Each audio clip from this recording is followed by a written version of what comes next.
be completely honest with you. But going back and forth has made it so Youngblood is kind of like Mythic's minor demon in a way, even though he has beaten him, I think, once. Yeah, and I've heard a lot of Lucas sort of complain about the Falcon matchup, just because Falcon can nair through all the projectiles that he pleases. Yeah, and it's just slightly difficult, especially it would really help Lucas out if PK Freeze was Transcendent, but because he can just nair through it, he can just ignore it. One of the big things that we really have to watch out, though, is for Mythic to make sure that he's not putting himself in a disadvantageous position, because a lot of the time you're going to have Youngblood capitalize off of it. But it just looks like he's really stuffing him out. He played really well against me. I couldn't even touch him, but his movement is so precise and it's very calculated. And I think that's one of Youngblood's positive parts of his playstyle. Yeah, I'm noticing Youngblood's being pretty aggressive, not letting Mythic back off at all to shoot PK freezes. In fact, Youngblood's like stalling just a bit to let Mythic run back and give up stage control on his own. Yeah, I agree. You just have to be really careful, especially with someone super dangerous as Lucas, because if Youngblood even lets him breathe, then Captain Falcon's probably dead. That was a great shark just to catch that double jump coming out from Youngblood. It's going to put him in a really awkward state. He has to start getting center stage. Gets a little space, able to throw out a few PK freezes, but gets power shielded. Yeah, and all PK freeze jab reset it down air. Even if PK freeze is power shielded, it won't go that far of a distance, so Lucas usually will be able just to capitalize off of it. And so we're kind of seeing that. It looks like Mythic right now has been setting the pace, even though Youngblood has had a majority of the set. Wow, he just died at, what? 73? 73? Yeah, that's pretty unfortunate, especially for Lucas. Definitely having to SDI the knee or make sure that starts recognizing his survival DI. Definitely. Oh, goes in for a grab, even though Falcon's in the air. I'm not sure that was the best idea. Or if he was trying to do some sort of Dacus, maybe. Yeah. That's going to be another stock. Yeah, I think that's one of the big problems Mythic really has, is dealing with characters that can honestly explode them and control the pace so devastatingly. He has a big problem with characters like Roy, who can just be able to down tilt into up smash. You should have gone straight for back throw. Definitely. Yeah. At the edge of the stage right there, back throw would have killed. Yeah, or back throw or even forward throw, because he is a semi-fast faller, usually his fastball property is usually going to kill himself more than anything else, rather than just killing him off the side. We see Mythic with a lot of stage control, but gives it up to Youngblood's freaking Raptor boost. Oh wait, down B? Yeah, Captain or Falcon the Falcon kick. He Falcon kicks into Raptor boost and it works. Yeah, so one of the big things about Youngblood's playstyle is that it's really unorthodox, and he's really good at finding the timing when he should be able to use Falcon Kick or Raptor Boost, which I feel like is a really good quality in Youngblood's playstyle, because it's so unorthodox, he's able to carry on like such interesting wins. He's been getting wins on PR players, and as of recently, and it's just adding to his favor. He's also really good at recognizing wind and air and down air as Falcon. Yeah, with his unorthodox playstyle, it sort of gives like an air of unfamiliar matchups, even though the matchup is so explored for Falcon usually. Yeah, exactly. And he's just really good at abusing space. We're seeing him hold center stage, making sure that he can bait you into going into center stage with his backdash and then immediately rushing in with nair. I also think he's choosing down B at such a time where it's almost impossible to react to. Like, you can't just shield, you have to be shielding preemptively. Well, yeah, because in the way that he does Falcon Kick, it's that Mythic is already throwing out an option like Magnet or something like that. So he just gets a free hit and he gets center stage. And it just adds another layer Yomi as well, because Mythic won't be able to look for that specific option again, or he will be. So it just makes him start playing a lot more careful and exactly in Youngblood's realm of play.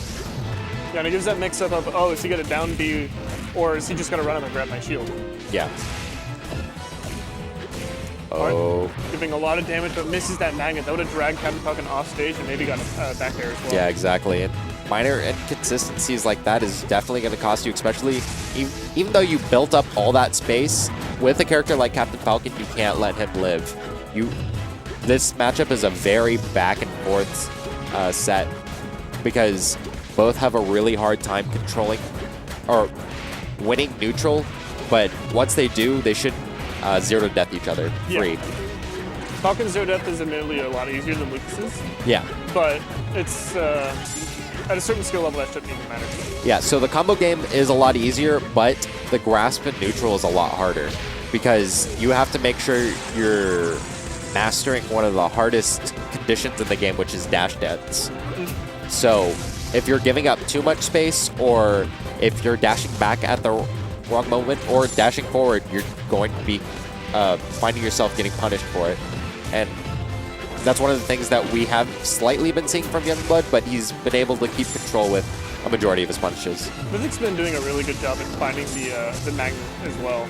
Like either hit confirming it out of PK freeze, or even if it hits his shield with PK freeze, the magnet's pretty safe on shield either way. Yeah, that's the main bread and butter from Lucas, is making sure that you have to capitalize off of the PK freeze. If not, then you're not going to get a lot of punishes in general. Oh, yeah, there we go. Right there.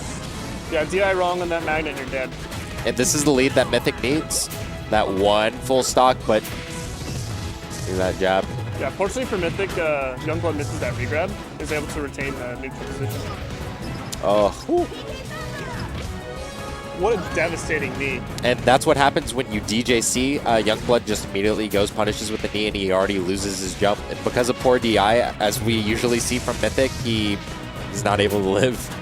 Yeah, Mythic's got a pretty good neutral game and a pretty good combo game, but I feel like his survivability needs a lot of work.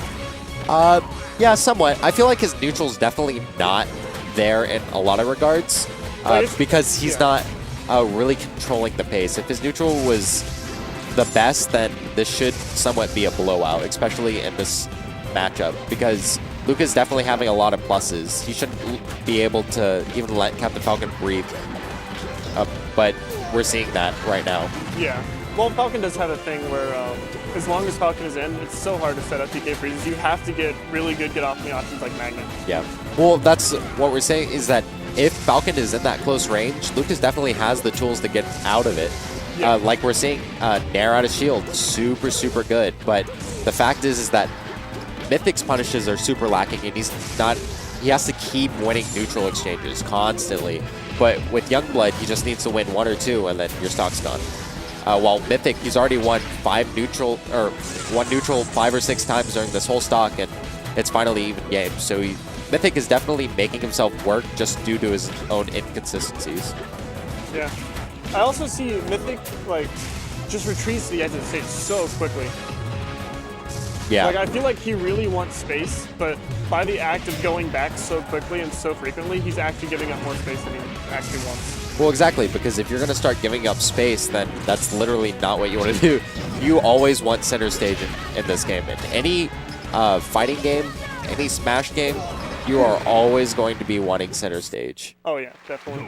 And that's going to make Youngblood move on to Winners? top 8. Okay. Yeah. So since that was losers 8s, that means Mythic. I thought that was winner's side. Oh, that was top 8? So that means he gets 7th? Yeah, okay. Wow. good. I thought that was for 9th. Oh, wait, does that mean I got 9th? Nice. Ooh! Good job. Happy, happy days. But yeah, so a lot of the times you're going to see in that matchup, if played properly, I feel like Lucas wins. But that's just due to the fact that he has that Fox feeling to him, where he can just immediately control pace. He can use spacing against you. If you put yourself in the corner, then he should be able to use PK Frost. But Youngblood's dash dance is so precise and very well thought out to the point where Lucas, it's very hard for Lucas to start controlling. Yeah. It's the exact same for the Fox-Falcon matchup, is that Fox has a really hard time keeping Falcon in his cage if the Falcon is really good at dash dancing. Yeah, definitely. Just because Falcon's dash dance is pretty much strictly better than Fox's. The only thing Fox has is the fact that he can go back and laser and make Falcon approach. Well, in regards to Falcon has a really good Foxtrot. Yeah. And his initial dash is also really good, but Fox's wave dash is a lot better. So a lot of the times, if it just really depends because they can both manage their movement almost equally as well.